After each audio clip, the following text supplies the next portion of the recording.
La siguiente es una presentación de El Mundo de Mañana.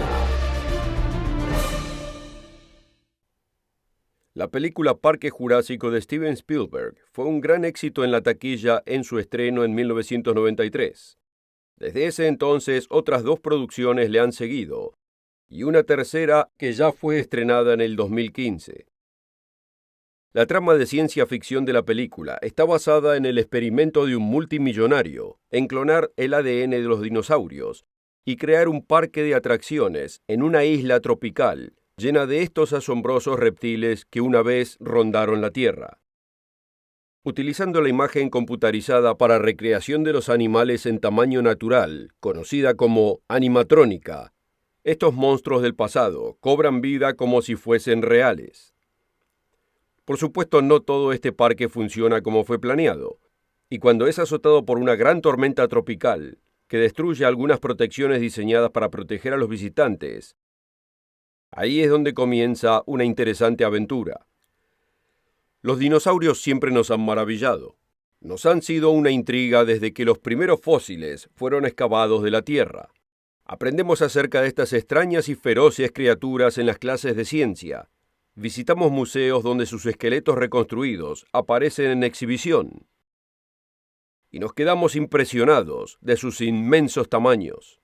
Las réplicas en plástico se venden fácilmente en las tiendas de los museos, al convencer los niños a sus padres para agregar uno más a su colección.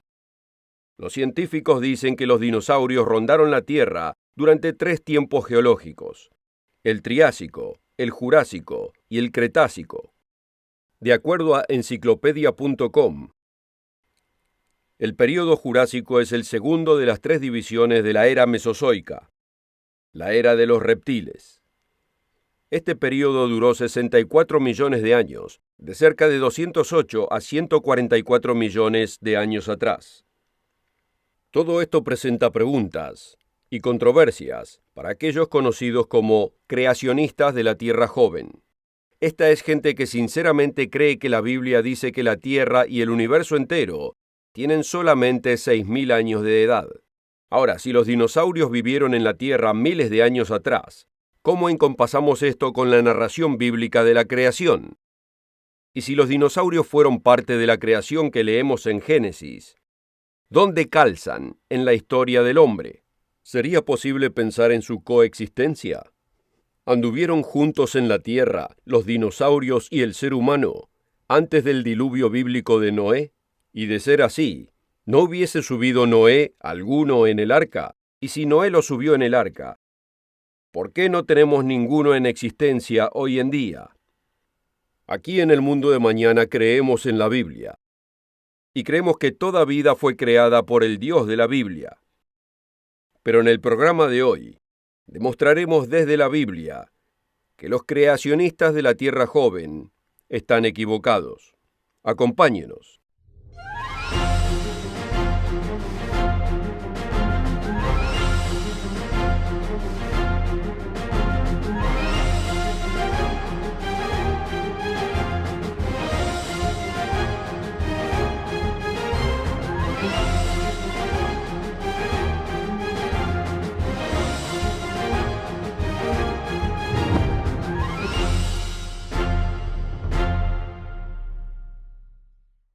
Bienvenido nuevamente al Mundo de Mañana.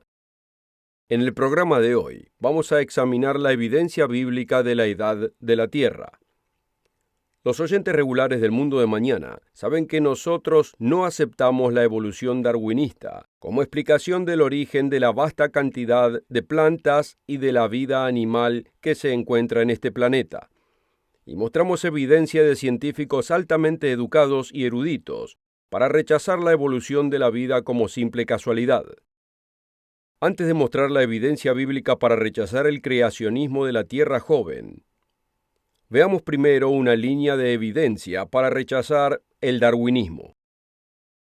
Charles Darwin tuvo un gran problema desde el principio, al intentar convencer a los científicos educados de que todas las formas de vida fueron el resultado de una simple casualidad. Primeramente, el registro fósil demuestra exactamente lo opuesto. Y aquí está el porqué. De acuerdo a Darwin, la vida evolucionó porque un sinnúmero de ínfimos cambios en varias formas de vida tomaron lugar a través de largos periodos de tiempo. Pero el récord fósil nos dice que todo lo que existe, desde los trilobites hasta el tiranosaurio rex, están completamente formados. Y podemos apreciar lo mismo en el mundo de hoy, en un rango de vidas completamente desarrolladas. Perros, gatos, vacas, todos parecen estar perfectamente completos. Tenemos aves de todas clases y son completamente funcionales. Nos es dicho que los pájaros vinieron de los reptiles. La simple lógica nos dicta que si la evolución fue lenta y gradual, y que si los reptiles evolucionaron en pájaros, tendrían que existir una infinidad mayor de fósiles en transición de los pájaros actuales o de los reptiles de los cuales evolucionaron. Pero aquí está el problema, como Michael Denton lo explica, en Evolución, una teoría en crisis. Pero como por esta teoría, la evolución, innumerables formas transitorias deberían haber existido, ¿por qué no las encontramos incrustadas en innumerables cantidades en la corteza de la Tierra? Estos fósiles transitorios inexistentes fueron un problema para Darwin desde el principio. Aunque los no tan reflexivos fueron persuadidos fácilmente por estas aseveraciones, los científicos doctos de su época inmediatamente reconocieron que había serios problemas, especialmente con respecto al registro fósil. Bill Bryson, devoto evolucionista, en su libro Una corta historia de casi todo, explica: el origen de las especies fue un éxito comercial inmediato, pero no fue tan exitoso en su crítica. La teoría de Darwin presentó dos dificultades inexcusables. Necesitaba mucho más tiempo del que Lord Kelvin estaba dispuesto a concederle, y muy escasamente respaldada por la evidencia fósil. Los críticos más reflexivos de Darwin preguntaban, ¿dónde estaban las formas transitorias que su teoría claramente demandaban? Si las nuevas especies estaban continuamente evolucionando, entonces debe haber cantidades de formas intermedias esparcidas a través de los registros fósiles, pero no existen. Para ser sincero, Bryson tenía una acotación de que una forma transitoria había sido descubierta en otro lugar del mundo en ese momento. El Archaeopteryx parece ser una criatura entre pájaro y dinosaurio. Tiene alas, pero también tiene dientes. Pero incluso aquí, Bryson admite que este hallazgo fue controversial y lamentablemente inadecuado para probar la tesis de Darwin. Fue un encuentro impresionante y útil, y su significado muy debatido, pero un solo descubrimiento difícilmente puede ser considerado como concluyente. Entonces, ¿dónde están estos eslabones perdidos? Vemos dinosaurios, vemos miles de extrañas especies extintas, y vemos especies más modernas, pero cada especie está completa en sí misma, y contrario a las aseveraciones, no existe una evidencia contundente de que una especie se haya transformado en otra especie, aunque admitimos que una gran cantidad de variedades puedan desarrollarse dentro de una especie en particular. Por ejemplo, existe una gran variedad de razas de perros, pero todas las especies de perros continúan siendo perros. Los cientos de miles de fósiles que vinculan a una especie con otra especie simplemente no existen. Los científicos han estado buscando al supuesto eslabón perdido durante décadas, como si fuese solamente uno, y todavía no lo han encontrado. Pero si la evolución fuese verdadera, la Tierra entera debería estar llena de cientos de miles de eslabones intermedios. Consideremos que no estamos buscando a un solo eslabón entre el hombre y alguna criatura como el simio, sino miles de eslabones entre miles de especies distintas. Lo que es más engañoso es que a los estudiantes de ciencia les son mostrados árboles genealógicos conteniendo varias especies de simples a complejas, pero cada especie en el árbol es una criatura completa, aunque no existe nada simple cuando se trata de la vida. Pero ¿dónde están los fósiles? ¿Dónde está la evidencia absoluta que demuestre que una especie se convirtió en otra especie? Deberíamos encontrar una línea continua de formas de vida, de una especie a otra especie en los registros fósiles, pero no existen.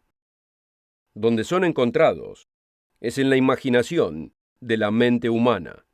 Los fósiles intermedios simplemente no se encuentran, no existen. Nuevamente citando a Denton.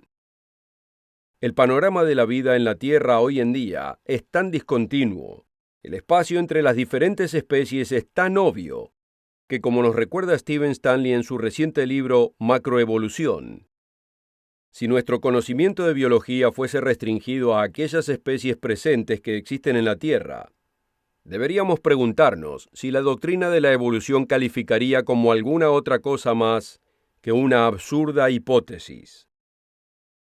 Sin formas intermedias o transitorias que puedan enlazar los enormes espacios que separan las especies existentes y los grupos de organismos, el concepto de la evolución nunca podría ser tomado seriamente como una hipótesis científica. Pero ¿cómo puede ser? ¿Cómo puede nuestro mundo científico supuestamente iluminado llegar a creer tan intensamente en una teoría sin pruebas? Como lo explica Denton, cambiar la interpretación del mundo no es, sin embargo, lo mismo que establecer un nuevo hecho. Los hechos fueron los mismos en 1850, como lo fueron en 1870. Solo la percepción de la mente ha cambiado.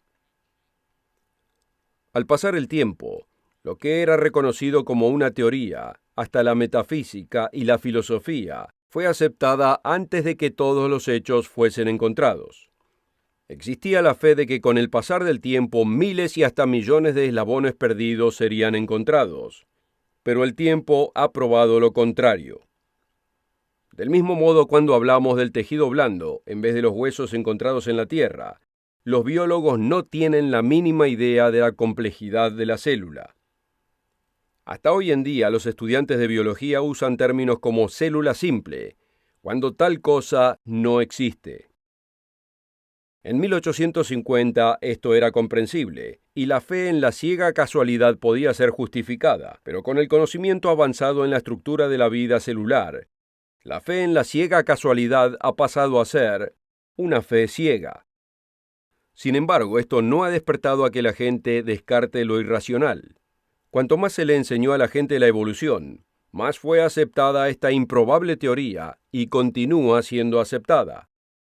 Como explica Denton, el hecho de que cada boletín, cada debate académico y cada discusión popular supone la verdad de la teoría del darwinismo, la teoría tiende a incrementar su credibilidad enormemente.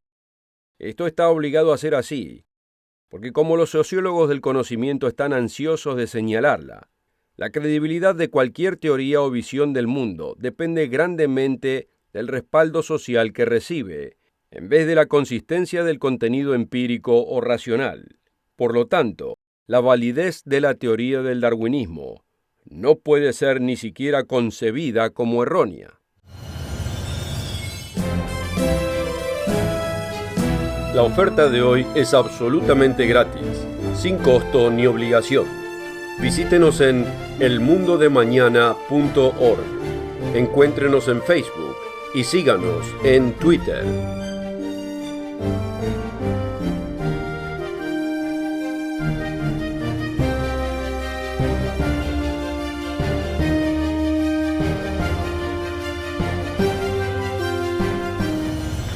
Con esta oferta también obtendrá una suscripción gratuita de la revista El Mundo de Mañana, cubierta de interesantes artículos y perspectivas relevantes de importantes temas de actualidad.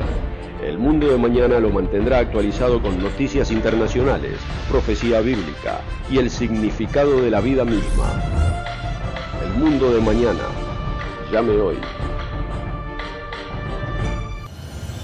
Lamentablemente, así como los evolucionistas son culpables de haber aceptado falsas suposiciones para explicar todas las asombrosas y remarcables formas de vida del pasado y del presente, los creacionistas de la Tierra joven también han creado su visión del mundo sobre suposiciones incorrectas acerca de lo que ellos creen que dice la Biblia.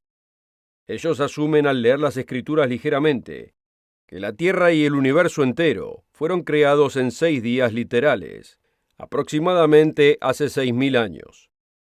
¿Pero dice la Biblia realmente eso? Superficialmente lo dice.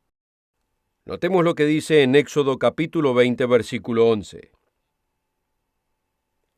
Porque en 6 días hizo el Señor los cielos y la tierra y el mar y todas las cosas que en ellos hay, y reposó en el 7º día. Por lo tanto el Señor bendijo el día sábado y lo santificó.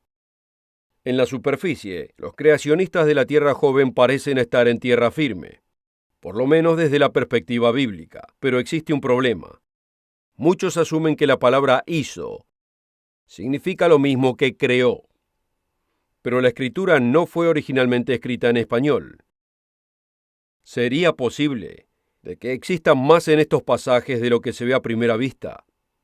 ¿Sería posible que haya sido hecha una suposición superflua? ¿Cuál es la razón de que el traductor hispano escribió, en 6 días el Señor hizo, en vez de escribir, en 6 días el Señor creó los cielos y la tierra? Los detalles generalmente se pierden cuando se traduce de un lenguaje a otro, ya sea del hebreo al español al cantanés o del cantanés al hindú. De todos modos, los traductores hispanos entendieron que existen 2 palabras hebreas distintas en este asunto. Y esto nos lleva al primer versículo de la Biblia, Génesis 1, versículo 1. Aquí tenemos la palabra creó en vez de hizo, donde dice, en el principio creó Dios los cielos y la tierra. La palabra hebrea en este versículo traducida como creó es originalmente la palabra hebrea bara, B-A-R-A, pero la palabra hispana hizo es traducida del hebreo asa o yazar. Esto no es de poca importancia. Sin complicarnos demasiado, veamos cómo el altamente respetado libro geológico del Antiguo Testamento describe la diferencia. Dice, la raíz bara, con el significado básico crear, difiere de yazar o reformar, en que la última primordialmente enfatiza el moldeado de un objeto, mientras que bara enfatiza la iniciación del objeto. En otras palabras, bara significa el propio principio de algo. Génesis 1, versículo 1 nos dice que en el principio Dios creó los cielos y la tierra. Nada físico existía con prioridad a su creación. Hoy los científicos nos dicen que el universo fue creado por un Big Bang o gran explosión. Como casi todos hoy en día entienden, la materia está hecha de átomos, y los átomos están compuestos por partículas más pequeñas, si es que podemos usar el término partículas con relación a los átomos. La creencia presente entre los científicos es que el completo universo material estuvo una vez concentrado en un espacio mucho más pequeño que el punto de una I. Como lo explica Bill Bryson, la gran explosión que creó todo lo que vemos y sentimos hoy, todo lo que llamamos materia, todo aquello que existe, comenzó de la nada. Dice, así que de la nada empezó nuestro universo. Sorpresivamente, la Biblia y la ciencia coinciden en este punto. Génesis 1, versículo 1 nos dice que existió un principio de la materia, como confirma la mayoría de los científicos. Continuando ahora en el libro teológico en la definición de bara, y la palabra hebrea describiendo este inicio, dice, la palabra se presta bien al concepto de la creación ex nihilo, o sea, de la nada. Aunque la Biblia no pretende ser un libro de ciencia, nos da un asombroso conocimiento con respecto a este tema. Hace casi 1900 años atrás, el apóstol Pablo escribió lo siguiente en Hebreos capítulo 11, versículo 2. Por fe, entendemos que lo que se ve fue hecho de lo que no se veía. Como podemos ver, tenemos 2 palabras muy distintas. Cuando es traducida al español, una significa crear, como de la nada, y la otra significa moldear o hacer algo del material preexistente. Otros lenguajes obviamente usan sus propias palabras, pero es evidente de la lengua original que hay una fundamental diferencia en el significado. Ahora veamos cómo este libro hace contraste entre las 2 palabras. Dice, el uso de vara en el primer enunciado de la narración de la creación, parece llevar la implicación de que el fenómeno físico pasó a la existencia en ese momento, sin tener una previa existencia de la forma en la cual fue creado por orden divino. El uso de asa puede connotar simplemente el acto de moldear los objetos involucrados en todo el proceso creativo. En otras palabras, Génesis 1, versículo 1 nos dice que en el principio Dios creó los cielos y la tierra, pero el versículo 2 indica que algo aconteció después de la creación original. Nuevamente el español enturbia el significado un poco cuando usa el verbo estaba en vez de se tornó, como es usado en otros lugares.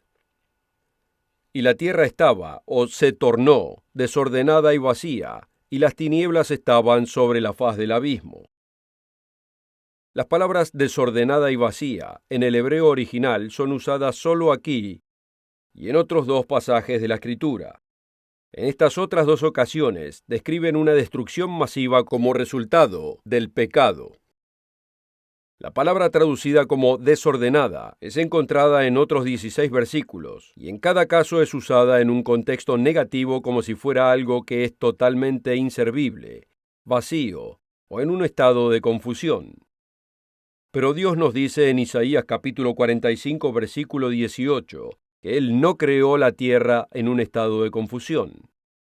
Con esto en mente tenemos que preguntarnos por qué y cómo la tierra pasó a tornarse en la condición que leemos Génesis 1, versículo 2. ¿Nos es dicho en la Biblia? Sí, nos es dicho. En Isaías 14, comenzando en el versículo 12, leemos una rebelión de un poderoso ser espiritual. De hecho, intentó tomar el gobierno del universo de aquel quien lo había creado.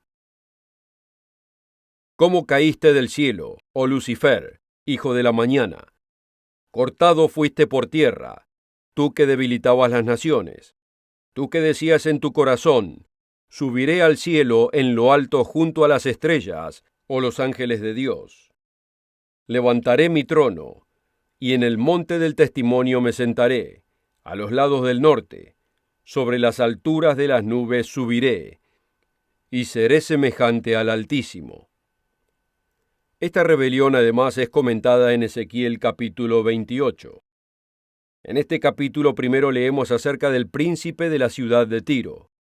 Era un gobernante humano, pero empezando en el versículo 12, habla del rey de Tiro, y es evidente por el contexto de que no está hablando de un líder humano, sino del poder espiritual detrás del líder humano. Comenzaremos en el versículo 14.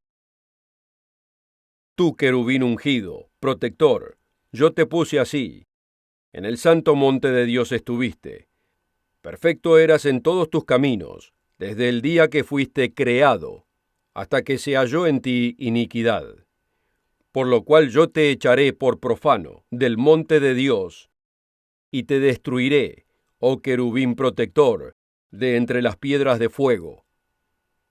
Fue solo después de esta rebelión y de la destrucción que causó que llegamos a Génesis capítulo 1, versículo 3, porque Dios comenzó a moldear y a reordenar la tierra. Los dinosaurios y su mundo habían llegado a su fin, y era el momento para que Dios recreara un mundo muy distinto de la destrucción y el desorden de la rebelión de Satanás. No solo la Biblia describe estos eventos, sino que también los científicos conocen que hubo un gran cataclismo sobre la Tierra que destruyó la era jurásica de los dinosaurios. Así es, existieron grandes criaturas una vez en este mundo y repentinamente se extinguieron. Lo que seguimos leyendo en Génesis 1 es una reconstitución y una reorganización de la Tierra. Este fue y es un mundo muy distinto de aquel de los dinosaurios. El hombre y los enormes reptiles no pudieron coexistir, y la ciencia indica que no lo hicieron. Para el momento que el hombre apareció en la escena, el mundo jurásico había sido destruido. Los creacionistas de la Tierra joven tratan de explicar toda la estrada que se encuentra capa sobre capa, con todos los fósiles que se encuentran en ella como resultado del diluvio de Noé. Muy pocos científicos acreditados prestan la mínima atención a tal pensamiento, y por una buena razón. Veamos algunas. Un diluvio universal hace 4.000 años no puede explicar a un mundo lleno de dinosaurios. Además, el registro geológico no muestra evidencia de que el hombre y los dinosaurios hayan coexistido. Las técnicas científicas de datación demuestran que la Tierra tiene mucho más de 6.000 años de antigüedad. Y aunque nos quejemos acerca de la exactitud del método de radiocarbón o de potasio-argón o algún otro método de datación, si sacamos del medio las ideas preconcebidas, debemos admitir que la Tierra es considerablemente más antigua de lo que los creacionistas de la Tierra joven dicen que es. Además, el tiempo que le toma a la luz viajar a las estrellas distantes también indican una edad mucho más antigua. Y finalmente, como es visto en la Biblia, el mundo estaba en existencia antes de la creación del hombre. Hay mucho de lo que la Biblia no habla, y las teorías científicas vienen y van. Pero también hay puntos que están de acuerdo entre la Biblia y la ciencia. La ciencia nos dice que la Tierra tiene millones de años, y la Biblia no está en desacuerdo con esto. La Biblia no indica exactamente cuántos años tiene la Tierra. No debemos tomar las ideas científicas presentes como la última respuesta, ni debemos descartar por completo todo lo que dice la ciencia. Cuando hay evidencia contundente, debemos aceptarla. Pero cuando las teorías concebidas por el hombre, como la de Darwin y la evolución, son promovidas como respaldadas por evidencia contundente, cuando no lo son, hacemos bien al descartar la teoría. Si quisiera saber más acerca del tema de hoy, visite nuestro sitio web elmundodemañana.org, donde puede bajar o leer el fascinante folleto El misterio del destino humano. Existe una inteligencia creadora que diseñó toda vida en esta tierra. Esa inteligencia está viva. Darwin está muerto. Y los creacionistas de la Tierra joven están equivocados. Nos vemos en la próxima, aquí mismo. La oferta de hoy es absolutamente gratis, sin costo ni obligación. Visítenos en elmundodemañana.org. Encuéntrenos en Facebook y síganos en Twitter. El programa precedente fue producido por la Iglesia del Dios Viviente